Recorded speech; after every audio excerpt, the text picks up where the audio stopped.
Self-love is something that I think is really hard for every person to really let into their life and become aware of and make it part of their daily routine, because we live in a society and we live in a world that pushes you to just go, go, go and do more and more. But the reality is our bodies need time to rest. Our bodies need time to sit in silence and stillness and have the chance to heal itself from the inside out, to really give you the optimum form and condition that you should be in this life. So adding self-love and self-care to that routine is hard for a lot of people because their schedules and their time is already so overbooked that trying to add time to allow themselves to do something that is for them is the furthest thing on their mind. And if you are a parent and you are a single parent, or you're going through or coming out of a toxic relationship, the need for self-care and self-love is tenfold.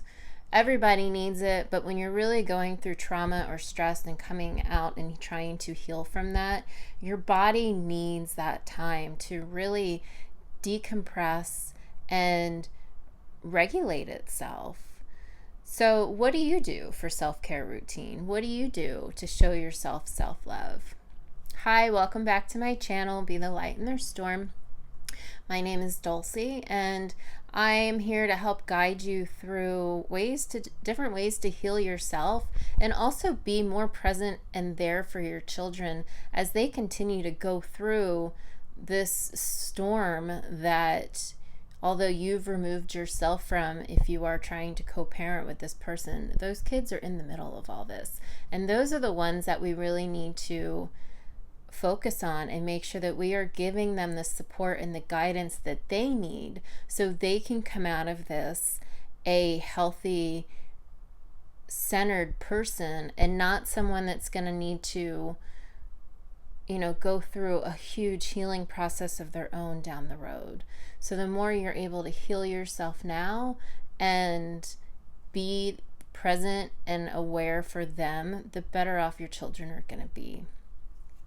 So self-care is, and self-love more so, is, I would say, a foreign term for some people. It was definitely a foreign term for me when I really started on my healing journey and educating myself and getting my own certifications to be able to provide this stuff for you. I really was like, it was a foreign concept. And although I know at some point in my life I did things for me, once you add children and a job and this toxic dynamic that becomes part of your life, taking care of yourself and spending time for you becomes the last thing on your mind. You try to take care of everyone else first, and then if there's time left, then you may find time for yourself. Odds are by the time you reach the point of thinking about yourself, you're so exhausted from your day and taking care of everyone else that you just want to sit and do nothing. And although relaxation can and is a form of self-love, it's not the only way that we need to make sure that we are taking care of ourselves. So here's probably my 5 top go-to ways of self-love that I've incorporated into my life that have really allowed me to stay balanced and grounded and tap more into my creative side and my feminine side versus just living in the masculine of go, go, go and needing to always do. So number 1 for me is my morning routine. So when I wake up first thing in the morning, I like to just take some time and I check in with myself. I check in to see how I'm feeling from my sleep. Do I feel rested? Do I feel like I've got some anxiety or anything sitting from maybe some dreams that I had, or just having a restless sleep? And checking in, I will check in with my physical body to see if I have any muscles or tightness or soreness anywhere. I check in with my emotional and my mental body to see if I'm feeling any emotions. Am I feeling anxious or sad or angry or frustrated? Or am I feeling happy? Or am I mentally in a place where I can tell I'm in more of a critical, self-criticizing state of mind? I also check in with my energetic body. For me, my healing process has been very somatic based. So I check in with my energetic body to see if I feel like I have any spots or energy that needs to release that will help me allow to get on with my day without feeling like I have this anxiety in certain parts of my body that I can't get rid of. And then I also check in with my soul. I check in with my spiritual side and see how I'm feeling. Do I feel light and ready for the day? Am I feeling more heavy or withdrawn? And kind of having the cues from these different parts of your inner world can really help you adjust maybe your morning so you are able to get some mental clarity. Maybe take a few minutes to meditate and help clear out some of that negative energy that may be sitting from your sleep. Or if you're just feeling really sluggish, to see if there's anything you can take off your schedule for the day so you don't feel so overwhelmed and frantic, and you can kind of slow your pace down to match the energy that you have. So adding this to your morning, even if it's only 5 minutes, it can really help you set your tone for the day. And you can also set your intentions for the day, what you want out of the day, how you want the flow of your day to go. And all of these mindsets and check-ins can really help you manage your day from a place of more centered and balanced. The second thing that I've added for myself as far as self-care is I do try to give myself at least one day a week, even if it's not the full day. I take at least half a day where it's just for me.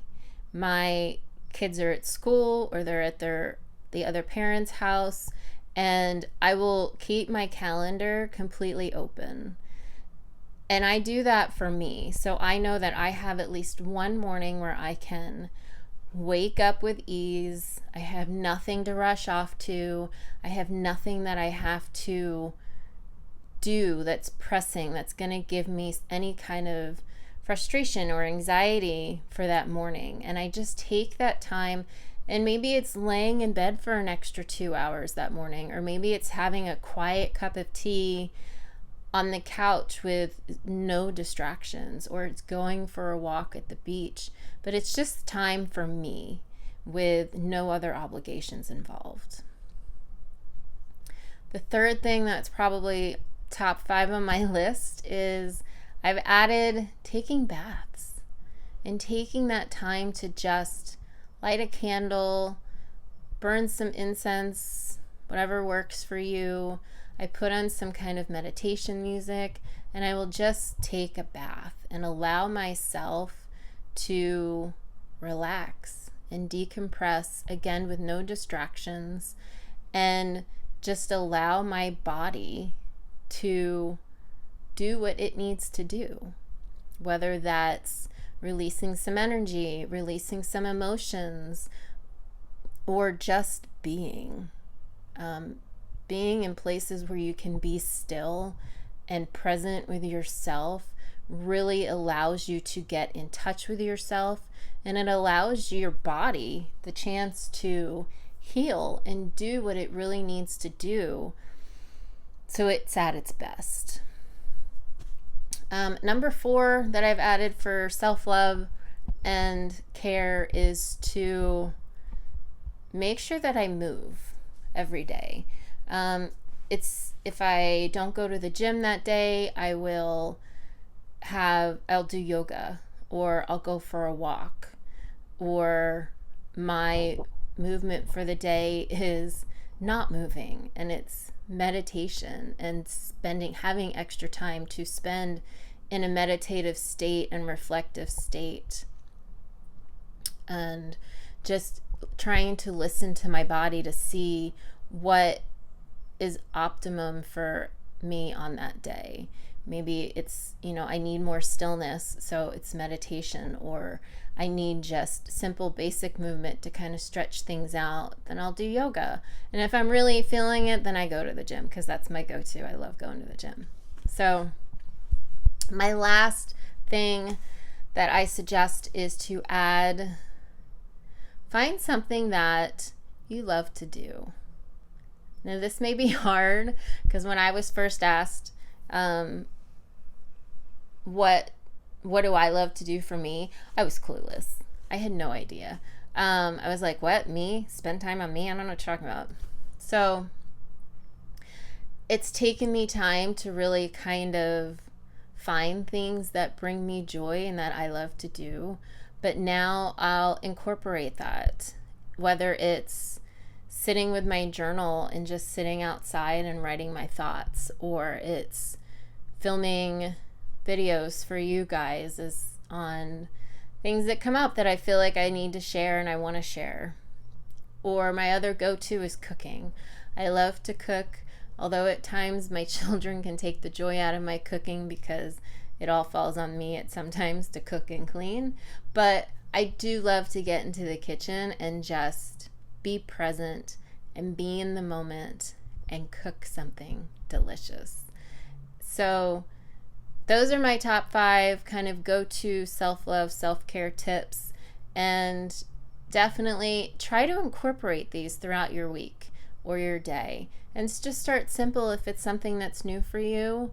But definitely try to incorporate at least one thing each day that is just for you, that brings you joy, that brings you peace, and helps to ground and center you into your world. Because the world around you and the world around us is so chaotic, and it's so driven to do more, when all your body really wants and your soul really needs is less.